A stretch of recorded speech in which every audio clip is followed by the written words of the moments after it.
Then there is the dopamine loop, the same reward system that makes games and gambling addictive. Every swipe is a variable reward. Sometimes you see something exciting, sometimes boring, and that unpredictability keeps you hooked. Research shows variable reinforcement strengthens habit formation. Your brain anticipates the next hit of novelty, yet when you stop scrolling, dopamine drops quickly, and that sudden drop can feel like emotional flatness or heaviness. You are not tired from effort, you are experiencing a reward crash.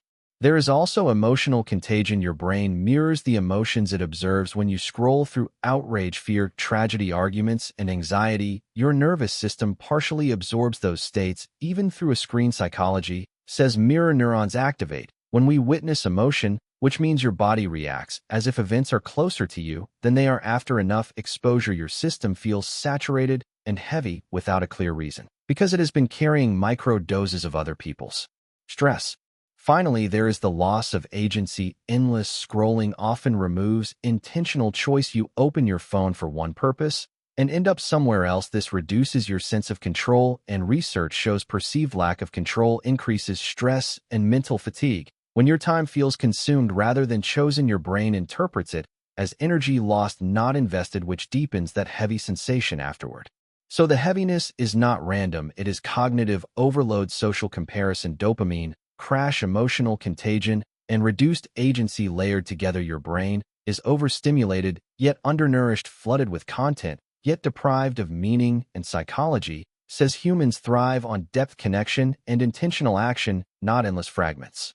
If this resonated with you, share it with someone who blames themselves for feeling drained after scrolling, and subscribe for more insights that help you understand your mind instead of fighting it.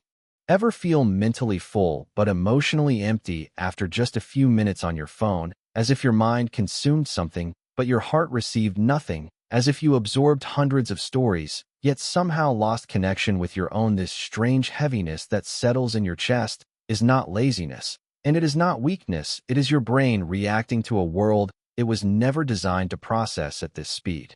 Why you feel heavy after scrolling has less to do with time and more to do with psychology, because your brain is wired for depth, not endless stimulation, and when you overload it with fragmented information, emotional comparison, and artificial reward loops, it responds with fatigue, emptiness, and subtle anxiety that lingers long after the screen turns off. One reason is something psychology calls cognitive overload, which happens when your brain receives more information than it can meaningfully process. Research shows your working memory has limits, yet scrolling feeds you rapid images, opinions, headlines, tragedies, achievements, and advertisements, all competing for attention. Your brain keeps switching context every few seconds, and that constant switching drains mental energy, even if you are physically still. This is why you can scroll for 30 minutes and feel like you ran a marathon. Your nervous system has been sprinting the entire time. Another layer is social comparison theory, which explains why seeing other people's highlight reels can quietly lower your mood. Even if you do not consciously feel jealous, your brain automatically evaluates where you stand when you see vacations, relationships, fitness, transformation, success stories, and filtered perfection. Your brain performs instant comparison. Psychology says upward comparison often leads to feelings of inadequacy or heaviness, especially when repeated dozens of times in a single session. You might close the app thinking nothing affected you, but your emotional baseline has subtly shifted downward.